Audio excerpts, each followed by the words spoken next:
The Pikmin have been on many adventures over the years, each one requiring them to find some sort of collectible in many diverse areas. These said areas are where we spend most of the game, so they have to be well thought out and fun to play in.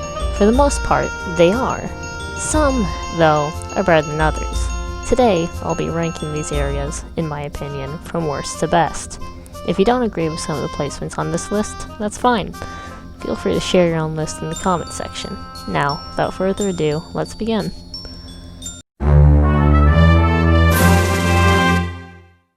The distant Tundra is by no means a bad area. It's just not a great one, neither. Most of the time, you're trying to get the two captains together, because without them, you can't explore.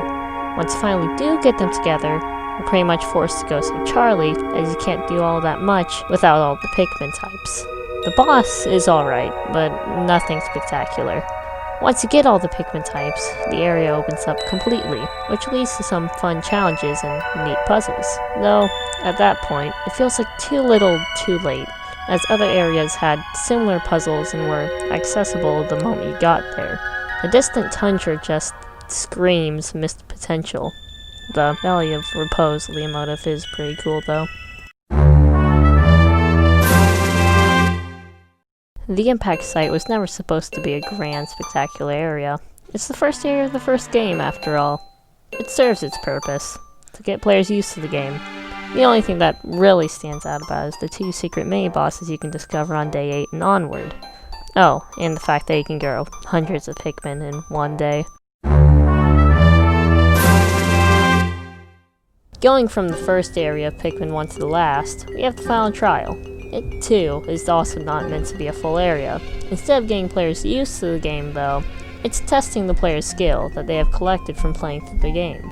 Since you can only access it after collecting 29 treasures, a lot of players don't even see this area on their first playthrough. They aren't missing all that much either.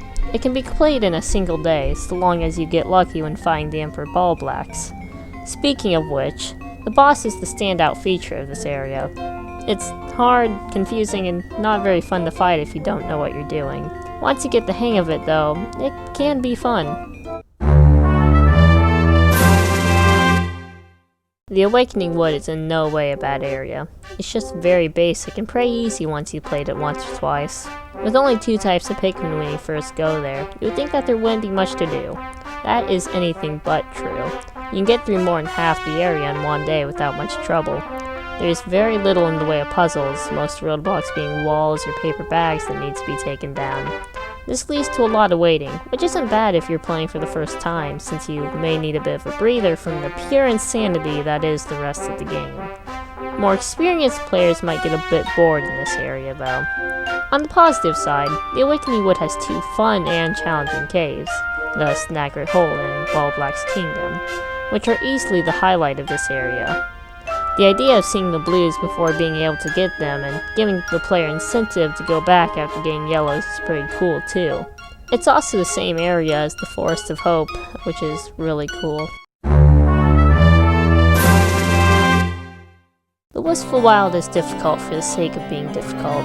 Downright brutal enemy placement, treasure that requires 100 purples, and hordes of enemies in one area. It's all there in the Wistful Wild.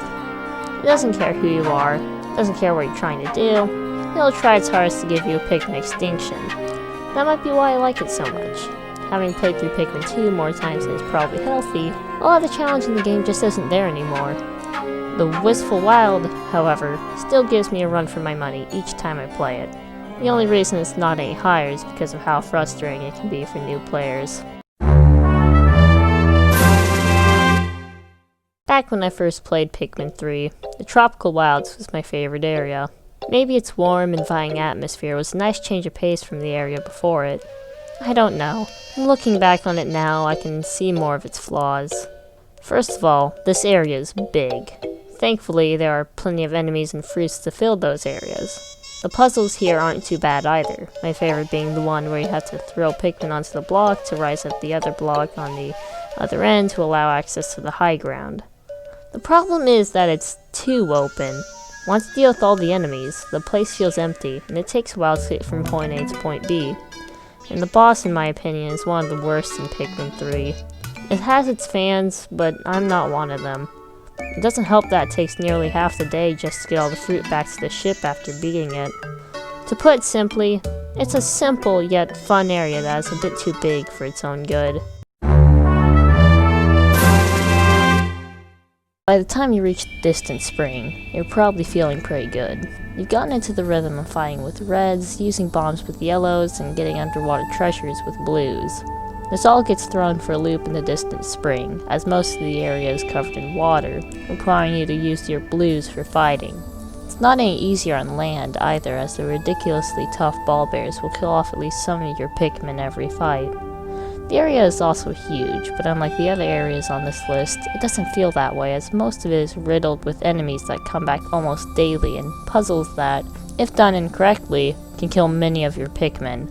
Now, this all may sound bad, but the other areas had been building up to this, which makes it feel fair and, most importantly, fun. Oh, and just a heads up to anyone who hasn't played Pikmin 1, don't break the egg unless you're sure you're ready.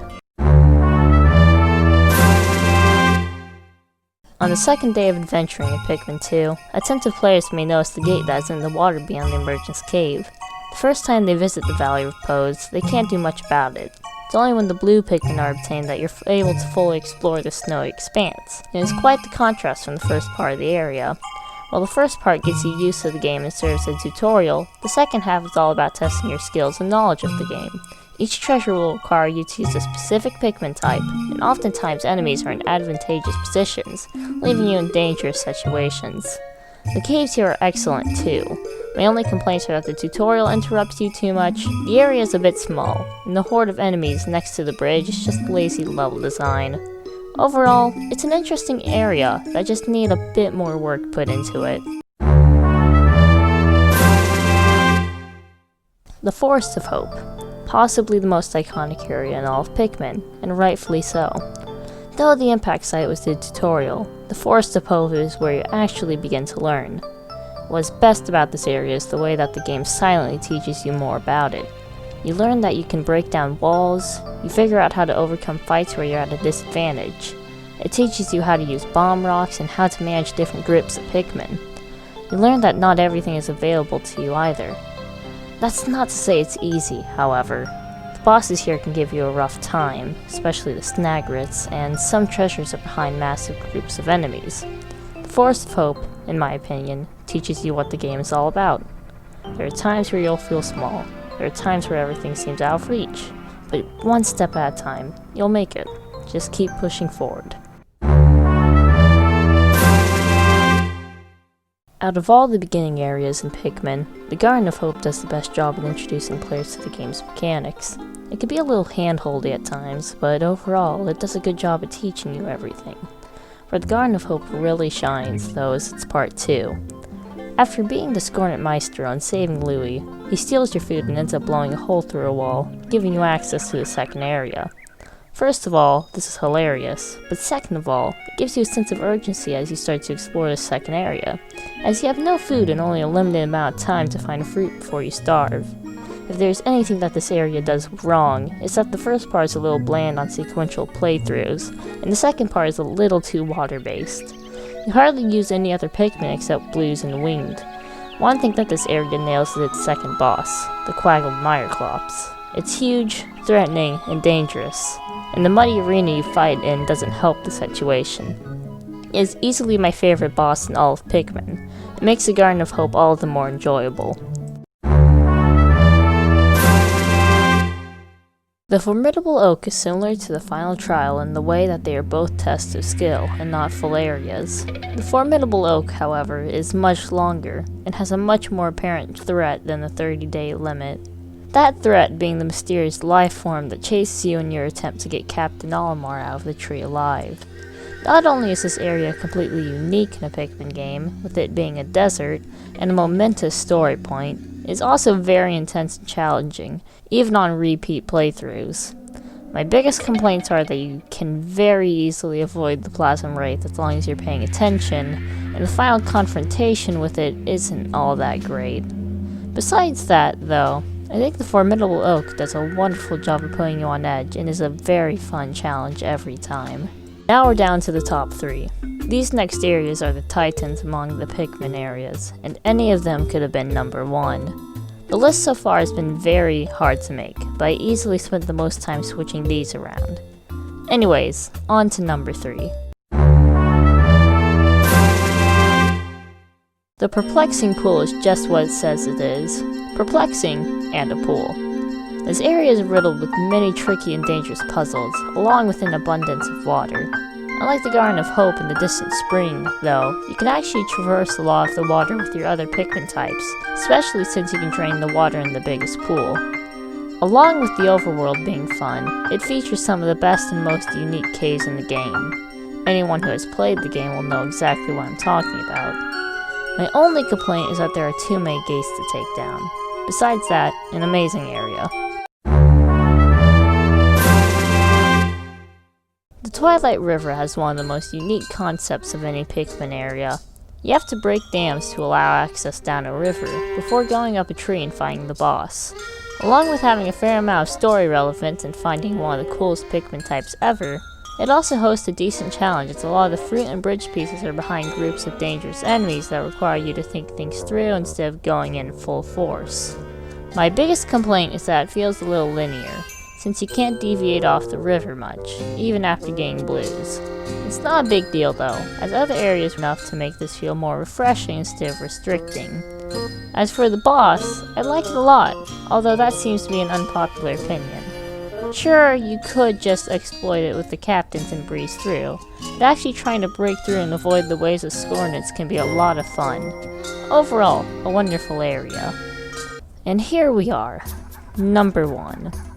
If you've been keeping track, you'll know what the last area is. This level, in my opinion, succeeds at everything a Pikmin area should be, and is unique in spades. This, in my opinion, is the perfect Pikmin level.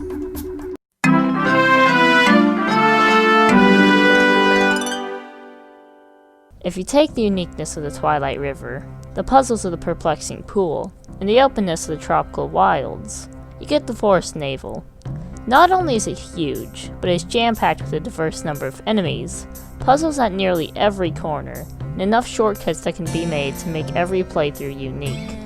I've had a blast exploring nearly every nook and cranny of this place and fighting some enemies and bosses that don't show up anywhere else in the game, or any Pikmin game, for one boss. The amount of strategy and thinking it takes to plan out your day here, along with the fact that you start on the top of the map, which is never done again, makes this my absolute favorite area in all of Pikmin.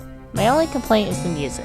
It's weird, but oddly fitting with the area's overall feel. So that's my Pikmin area ranking list. I do hope you enjoyed this video, as it took me quite a while to make. Please feel free to make your own list down in the comments, as I would love to see your opinion on these areas. I'm planning on doing more Pikmin content soon, so stay tuned. And with that all out of the way, I'm that crafty one. I'm not actually very crafty. I'll see you all in the next one.